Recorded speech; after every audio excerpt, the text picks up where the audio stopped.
নমস্কার বন্ধুরা, অজয় পাপিয়ার রান্নাঘরে আপনাদের সবাইকে স্বাগত জানাই। বন্ধুরা, বিস্কুটের মধ্যে 3টে ডিম আর দুধ দিয়ে দুর্দান্ত স্বাদের এক রেসিপি আজকে আপনাদের সঙ্গে আমি শেয়ার করব।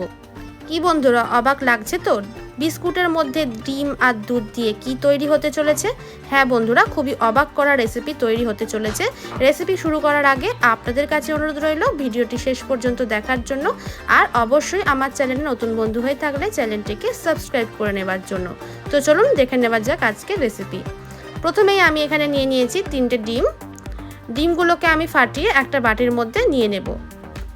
আমি এক এক করে এক একটা ডিম ফাটিয়ে এই বাটির মধ্যে নিয়ে নিচ্ছি।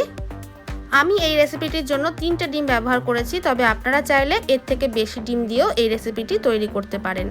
3টে ডিম আমি ফাটিয়ে এই বাটির মধ্যে নিয়ে রেখে দিলাম। এবার আমি এখানে নিয়ে নিয়েছি একটা ফ্রাই প্যান, আর ফ্রাই প্যানের মধ্যে আমি 12টা বিস্কুট এইভাবে সাজিয়ে নিয়ে নিলাম। আমি এই বিস্কুট দিয়ে তৈরি করছি, আপনারা চাইলে অন্য যে কোনো বিস্কুট দিয়ে এই রেসিপিটি তৈরি করে নিতে পারেন। এবার বিস্কুটগুলো নেবার পরে আমি আগে দিয়ে যে 3টে ডিম ফাটিয়ে রেখে দিয়েছিলাম, ডিমগুলো বিস্কুটের মধ্যে দিয়ে দিলাম। আর দিয়ে দিচ্ছি এখানে 1 কাপ পরিমাণে দুধ।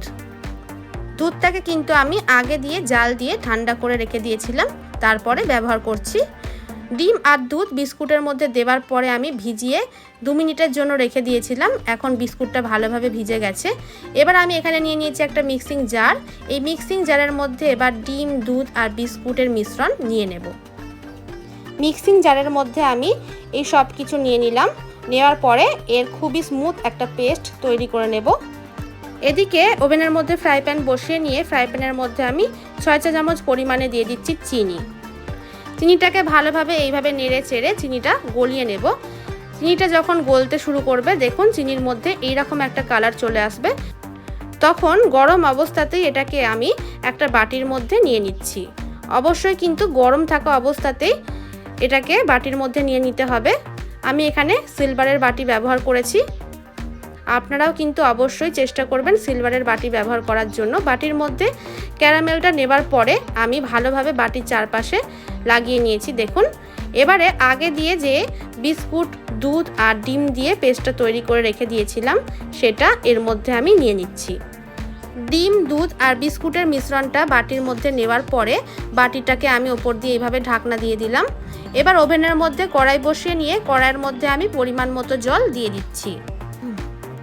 জল দেওয়ার পরে জলের মধ্যে আমি একটা স্ট্যান্ডও বসিয়ে দিলাম। এবার ঢাকা দিয়ে জলটাকে আমি কিছুটা গরম হতে দেব। জলটা এখন অনেকটাই গরম হয়ে গেছে। এবার আমি বিস্কুট, ডিম আর দুধের মিশ্রণের বাটিটা এইভাবে স্ট্যান্ডের ওপরে বসিয়ে ঢাকা দিয়ে এটাকে 20 মিনিটের জন্য হতে দিয়েছিলাম।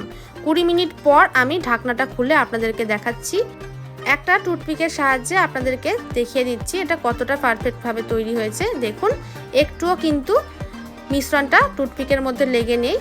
এভাবেই বুঝতে হবে যেটা পারফেক্টভাবে তৈরি হয়ে গেছে। এটাকে আমি ঠান্ডা করে নিয়ে ওভেনের মধ্যে থেকে নামিয়ে নিয়েছি। আর হ্যাঁ বন্ধুরা, এটা তৈরি করার সময় গ্যাসের ফ্লেম কিন্তু অবশ্যই মিডিয়ামে রেখে তৈরি করবেন। ছুরির সাহায্যে আমি বাটির সাইডগুলো একটু এইভাবে করে নিয়ে বাটিটাকে একটা থালার মধ্যে আমি উল্টে নিচ্ছি।